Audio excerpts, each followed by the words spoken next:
मनाली देवभूमि में, मनाली के बाजार में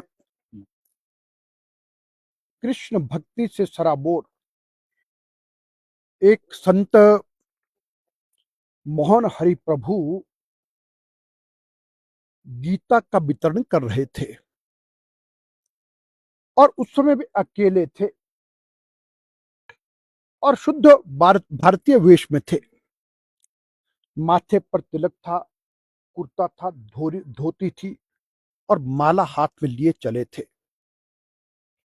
और उन्होंने ये आरोप लगाया है कि तभी कोई सूटिड बूटिड व्यक्ति आए और जिनके बारे में बाद में उनको ये पता चला कि वे एसटीएम मनाली रमन शर्मा थे। और उन्होंने उनसे भी निवेदन किया कि गीता की पुस्तक खरीद लें। और तब उन्होंने कहा कि उन्होंने बहुत अभद्र व्यवहार किया और ये कहा कि गीता गुता यहां नहीं चलेगी। और ये पूछा कि क्या अनुमति है। और उसके बाद एक पुलिस कांस्टेबल को बुला करके कहा इसके हाथ से गीता भी छीन लो और मोबाइल फोन भी छीन लो। और जितनी अभद्रता कर सकते थे की। और देखिए, मैं तो यही कह रहा हूं कि वहां पर या तो 50-100 लोग चले होते, या फिर कहीं पर स्टेज लगा होता, या कैनोपी लगी होती, या कोई साउंड सिस्टम होता, तब तो अनुमति है। लेकिन यदि एक व्यक्ति भारतीय संविधान के 25 से 28 तक जो अनुच्छेद हैं, जिसमें धार्मिक स्वतंत्रता का अधिकार प्रदान किया गया है कि आप अपने धर्म का आचरण कर सकते हैं, अपने धर्म के अनुसार चल सकते हैं, अपने धर्म का प्रचार कर सकते हैं, बशर्ते आप किसी का धर्म ना बदलें, बशर्ते दूसरे धर्म को गाली ना दें। और ऐसा काम करने के लिए एसटीएम मनाली ने इस प्रकार का दुर्व्यवहार उस संत से किया जिसकी मैं घोर निंदा करता हूं। और इसी प्रकार का बर्ताव इनका पहले भी रहा है। हम देख रहे हैं कि गत वर्ष रूस, जो भारत का मित्र है, जब भी भारत पर संकट आया हमेशा दोस्ती निभाई है। वहां से 24-25 कृष्ण भक्त भाई बहन भारत आए और उनको लगे सनातन की भूमि है।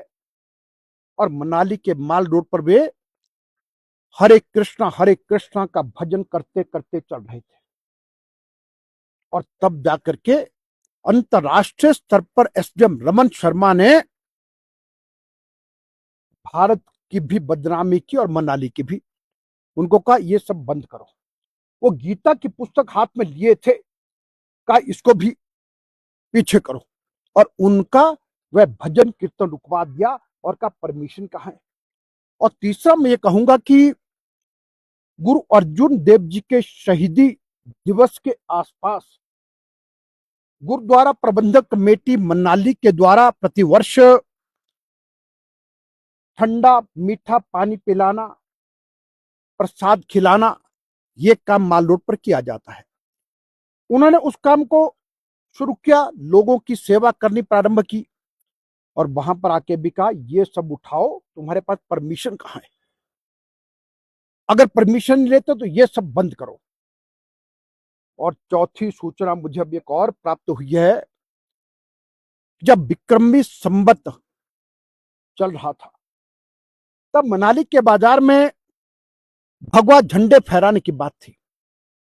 और तब जाकर के इन्हीं एसटीएम मनाली रमन शर्मा ने कहा मैं इसकी अनुमति नहीं दे सकता क्योंकि ये सांप्रदायिकता है।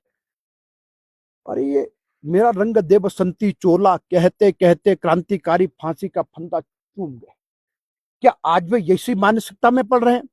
और साथियों, मेरा सीधा आरोप है मनाली में इतनी अवैध गतिविधियां इन लोगों के संरक्षण में चल रही है। प्रोस्टिट्यूशन, सरेआम चिट्टा बिक रहा है, स्मैक बिकता है और दुनिया भर की चोर बाजारी चली है, शराब माफिया जोरों पर चल रहा है। उन सब पर नियंत्रण नहीं, लेकिन जो इस प्रकार के अच्छे काम करने वाले लोग जो अपनी सीमा और मर्यादा में रह करके अपना धर्म प्रचार और अपने पंथ की बात और दुनिया का कल्याण करने की बात करते हैं, उनसे इस प्रकार की अभद्र भाषा करना वो ठीक नहीं है। और मैं कहूंगा कि हिमाचल प्रदेश की सरकार, सुखविंदर सिंह सुक्खू, ऐसे अधिकारी पर उनको कार्रवाई करनी चाहिए। और मैं ये भी कहूंगा कि इन अधिकारियों पर स्थानीय नेतृत्व का, जो कांग्रेस के लोग हैं, उनका आशीर्वाद है और उसी के चलते इस प्रकार की हरकतें ये कर रहे हैं, जो नहीं करनी चाहिए। हमने कभी नहीं कहा, लेकिन अब ये कहेंगे कि मनाली की धरती पर सनातन और गीता और श्री गुरु अर्जुन देव जी और विक्रमी संवत जैसे कार्यक्रमों पर आप लगातार अपने प्रशासनिक दबाव बनाने का जो प्रयास करते हैं, ये सहन नहीं होगा। और मैं कहूंगा कि इनको और इनके आकाओं को मीडिया और लोगों के सामने आकर के ऐसे दुष्कृत्य के लिए क्षमा याचना करनी चाहिए। और मैं ये भी कहूंगा कि आखिर में कि भाई, ऐसी भी जानकारी है कि बड़े बड़े लोग बैठ करके किस प्रकार की पार्टियों का आयोजन करते हैं, और इसलिए अपने गिरेबान को भी झांकना चाहिए। और दूसरा, इस प्रकार का जो मोहन हरि बाबू के साथ जो किया है, इसकी मैं घोर निंदा करता हूं।